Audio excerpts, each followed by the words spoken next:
পরীক্ষার আগে খেলা। ওই তুই কি খেলতে যেতে পারবি? হ্যাঁ না রে, আমার তো খেলতে যেতে ইচ্ছা করছে, কিন্তু মা যেতে দেবে আদেও? তুই না খেললে খেলা তো মাটি হয়ে যাবে। কি রে কৃতিকা, তখন থেকে কার সাথে কথা বলছিস? মা, টিনা এসেছিল, খেলতে যাব। তোর না কাল পরীক্ষা আর তুই বলছিস খেলতে যাবি? তোর লজ্জা করে না বল? ও আন্টি, ওকে একটু খেলতে দিতে পারবে গো? ওর যেহেতু পরীক্ষা, ও পরে খেলবে, ওর পরীক্ষাটা শেষ হোক।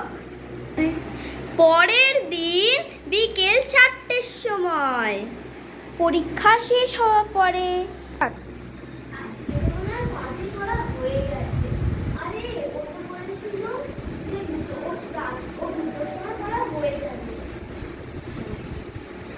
লা লা লা লা লা। কি রে, তোর এখনো পড়া হয়নি? আচ্ছা, মাকে আন্টিকে ডাক। হ্যাঁ বল, কি হয়েছে? আন্টি, ওর তো পরীক্ষা শেষ হয়ে গেছে, ও কি যেতে পারবে? তুমি